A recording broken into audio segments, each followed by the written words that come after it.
welcome back to Beers and Gears. Nine Fingers my road name, some of the boys call me Sarge. I got Vinny here behind the camera as usual. Without Vinny, this doesn't turn into a big Hollywood broadcast like it actually is. Without Vinny, this thing is kind of rude and crude. I got Barbara in the house tonight. Stopped in to give me a hand. God love him. So the project that I'm working on right now is replacing a set of bars and a street glide.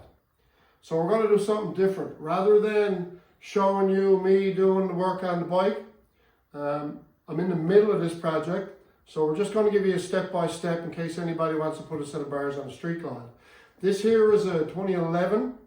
Mine is right there. Mine's a 2010. 2008 to 2013, pretty much identical bikes. First thing you want to do when you take, when you change your bars is you got to get this fairing off. So there's 3 bolts right here. These 3 bolts actually hold your windshield in. So you get these 3 bolts out and pull out your windshield.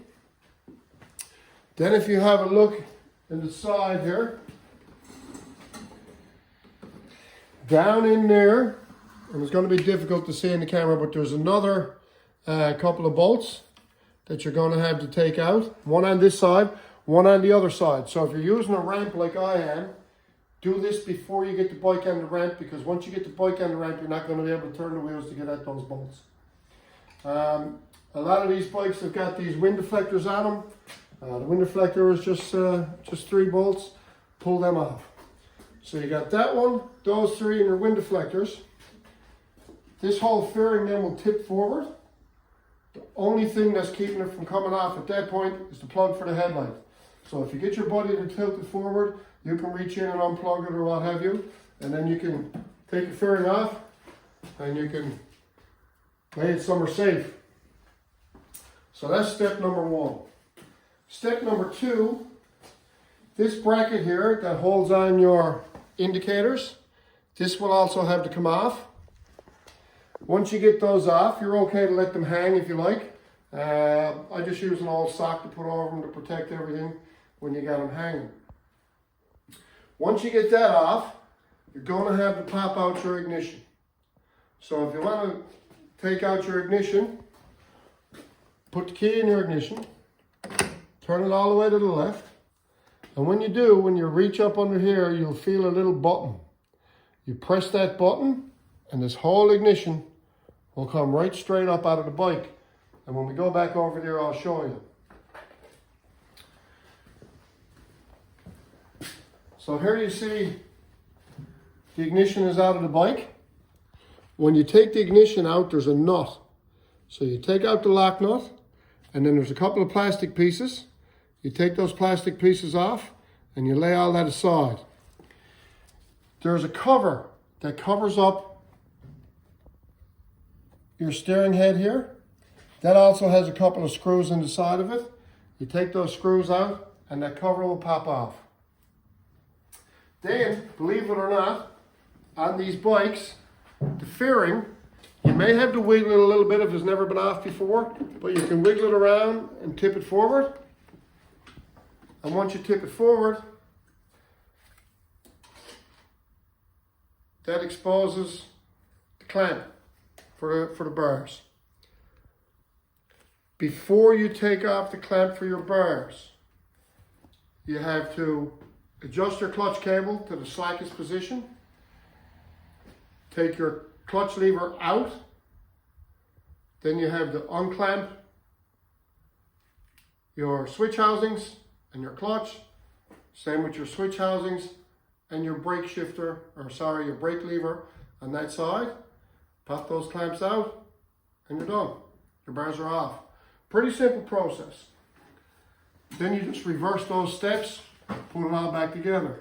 However, if you're going to put bars on that are more than 10 inches tall, there's quite a bit more to it. This particular customer wanted more than 10 inches. I mean, let's face it, who don't want more than 10 inches? So we had to go a little bit further. So if you're going to do a bar that's over 10 inches, you're going to have to rewire all these switches. You're also going to have to rewire the throttle by wire. So these bikes don't have a cable. This is what controls the throttle to the bike, and there's a lot of wiring on that.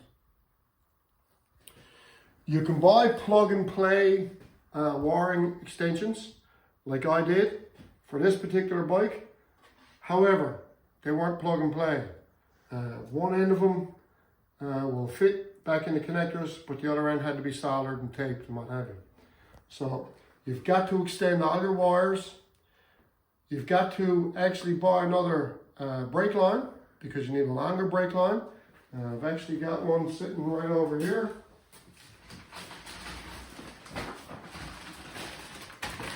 So we got the longer brake line that's going to go on the bike. And we've also got a longer clutch cable. So if you're going over 10 inches, you got to change the clutch cable.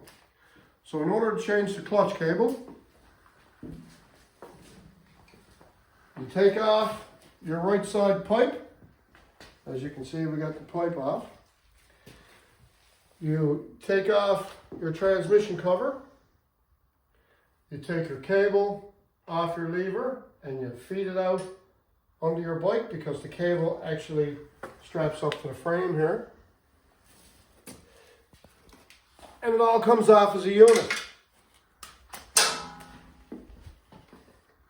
In here, this is what controls your clutch rod. You can see the ramp, there's a ramp and balls. So as you haul on it, it pushes up, you release that and it goes down. That's what controls your clutch. So once you got this off, you can let it go from the lever right there, and then the clutch cable actually screws out of the housing. So you do that, you unscrew your clutch cable, screw your new clutch cable in, hook it up to the ramp set just like it was, and you're ready to put your cover back on your transmission and feed your cable underneath the bike back up into the fairing. Important, if you're going to take this cover off your transmission to change your clutch cable housing, make sure you use a new gasket. And number two, there's a little O-ring that will go on this clutch cable where it sits into the housing. Make sure you replace that O-ring. Don't lose it, because what will happen is you'll end up with a leak. Transmission oil will be dripping down on your pipe because your pipe sits down here, and you'll end up with a mess. Once you got that done, of course, you put your pipe back on. You can get your saddlebag and your side panel back on, and this side of the bike is done. You're also going to have to replace that brake line. So the brake line, let's go from the master cylinder here,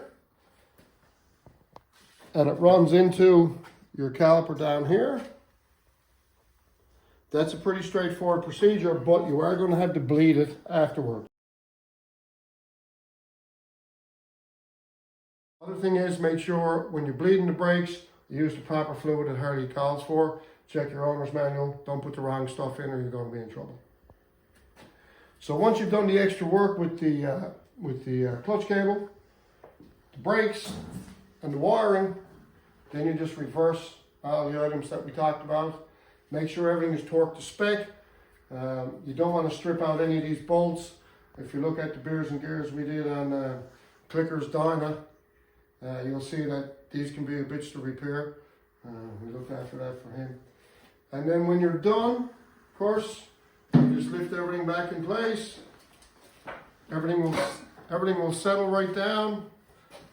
And if you come around this side, here you'll see all your different connectors and stuff that we had to let go for our indicators, for our switches and what have you. So if you want, you can mark it when you take it apart, but when you put it back together, it usually only fits in the same connector. So that's up to you. So again, if you're going 10 inches or under, it's not a huge operation. If you're going larger than 10 inches, there's a fair bit of work to it. Make sure you know what you're doing. If you need someone to do the electrical or what have you, get that squared away. But other than that, if you're going to change a set of bars on the street glide, it's going to change your life. A lot of guys find, especially if you're somewhat tall, you'll get a bad back riding your bike a lot. A set of bars, 14 inches, 16 inches, depending on how tall you are, will absolutely change your life and will change the handling of your street glide for the better. So that's it for Beers and Gears. stick around. We got more episodes coming and we're waiting on parts. We got all kinds of projects happening. And for now, that's it.